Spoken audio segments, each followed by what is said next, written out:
ഇത് മാസ് മോട്ടോഴ്സിൽ നിന്നാണ് Honda Activa 4G വണ്ടി റണ്ണിങ്ങിൽ ഓഫായി പോയി നമ്മൾ വണ്ടി എടുത്തു എന്നതാണ്. കഴിഞ്ഞ ദിവസം ജനറലായിട്ട് സർവീസ് കാര്യങ്ങളൊക്കെ പറഞ്ഞിരുന്നതാണ്. അന്ന് കംപ്ലയിൻറ്റ് പറഞ്ഞിട്ടുണ്ടായിരുന്നു. ഏകദേശം 50 കിലോമീറ്ററൊക്കെ ഓടി കഴിഞ്ഞ് നമ്മൾ കംപ്ലയിൻറ്റ് കാണിക്കുന്ന ദിവസം പറഞ്ഞിട്ടുണ്ടായിരുന്നു. അപ്പോൾ നമ്മൾ ഈ ലോക്കലൊക്കെ ഇട്ട് ഓടിച്ച് നോക്കിയായിരുന്നു. പറയത്തക്ക കംപ്ലയിൻറ്റ്സ് നമുക്ക് കിട്ടിയിട്ടുണ്ടായില്ല.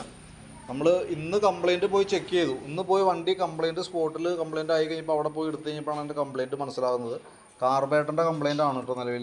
നിലവിൽ കാർബേറ്ററിനകത്ത് വരുന്ന ഈ ഫ്ലോട്ടിൻ്റെ വാൽവ് അതിൻ്റെ ഉള്ളിൽ സ്റ്റക്കായ ഒരവസ്ഥയിൽ പെട്രോൾ ഇങ്ങോട്ട് ഇറങ്ങാത്ത രീതിയിൽ ജാമായി പോയി. അതാണ് അതിൻ്റെ കംപ്ലയിൻറ്റ് കാണിക്കാൻ കാരണം. ഈ ജെറ്റിൻ്റെ ഭാഗങ്ങളിൽ നോക്കിക്കഴിഞ്ഞാൽ അറിയാം, ഇതിവിടെയൊക്കെ വെള്ള പൗഡർ കണക്കിന് ഇതുമൊക്കെ പിടിച്ചിരിക്കുന്ന ഒരു സിറ്റുവേഷൻ ഉണ്ട്. അത് ഇപ്പോഴത്തെ പെട്രോളിൽ ആഡ് ചെയ്ത് വരുന്ന എത്തനോളിൻ്റെ ഒരു റിയാക്ഷനാണ്. അത് ഈ സ്ലോ ജെറ്റും ബ്ലോക്കായി പോയിട്ടുണ്ട്. മെയിൻ ജെറ്റ് നമുക്ക് ക്ലീൻ ചെയ്തെടുക്കാം. സ്ലോ ജെറ്റ് ബ്ലോക്കായി പോയിട്ടുണ്ട്. ഇത് നമുക്ക് മാറ്റിയിടണം. അതേപോലെ ഈ ഫ്ലോട്ട് വാൽവ് അതിൻ്റെ ഉള്ളിൽ സ്റ്റക്ക് ആവണ കംപ്ലയിൻ്റ് ഉണ്ട്. അപ്പോൾ ആ ഫ്ലോട്ട് വാൽവ് മാറ്റിയിട്ട് വേണം റീസെറ്റ് ചെയ്യാനായിട്ട്. കാർബേറ്റർ ക്ലീനർ ഉപയോഗിച്ചിട്ട് വേണം ക്ലീൻ ചെയ്യാനായിട്ട്. കാരണം എന്നാലാണ് ഒരുവിധം ഇതേപോലെ അഴുക്കുകൾ അവിടെ ഇരിക്കുന്നുണ്ടെങ്കിൽ അത് മൊത്തം ഇളകി പോകണമെങ്കിൽ കാർബേറ്റർ ക്ലീനർ ഉപയോഗിച്ച് ക്ലീൻ ചെയ്യേണ്ടതായിട്ടുണ്ട്. അതിനുശേഷം ഈ രണ്ടായിട്ടും മാറ്റി റീസെറ്റ് ചെയ്യാം.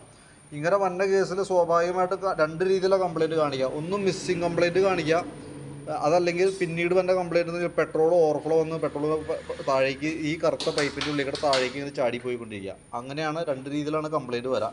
ഇപ്പോൾ നിലവിൽ നമ്മൾ ഫുള്ളായിട്ട് ക്ലീൻ ചെയ്ത് റീസെറ്റ് ചെയ്യുന്നുണ്ട്. റിപ്പീറ്റ് നമുക്ക് ഓവർഫ്ലോൻ്റെ പ്രശ്നം കാണിച്ചാൽ, ഈ പെട്രോൾ താഴേക്കടെ ഓവർഫ്ലോ ആയിട്ട് പോണ കംപ്ലയിൻറ്റ് വന്നാൽ പിന്നെ കാർബേറ്റർ പെട്ടൊന്നും ചെയ്യാൻ നിൽക്കാതിരിക്കണമായിരിക്കും നല്ലത്. പുതിയ കാർബേറ്റർ വയ്ക്കാം.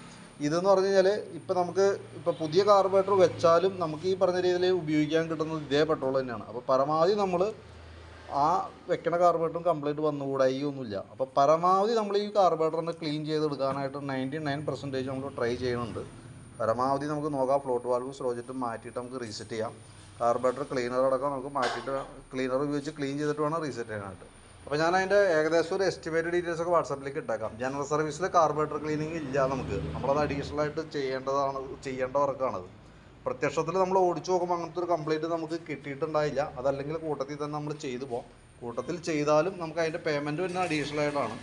അപ്പോൾ ഞാൻ അതിൻ്റെ ഡീറ്റെയിൽസ് വാട്സാപ്പിലേക്ക് സെൻഡ് ചെയ്തിട്ടേക്കാം. ഇത് വർക്ക് കംപ്ലീറ്റ് ചെയ്തതിന് ശേഷം കുറച്ച് ഓടിച്ച് നോക്കിയിട്ട് അതിൻ്റെ കറക്റ്റായിട്ടുള്ള കംപ്ലയിൻസിൻ്റെ ഡീറ്റെയിൽസും അതിൻ്റെ കൺഫർമേഷൻ ഞാൻ അപ്ഡേറ്റ് ചെയ്തേക്കാം കേട്ടോ.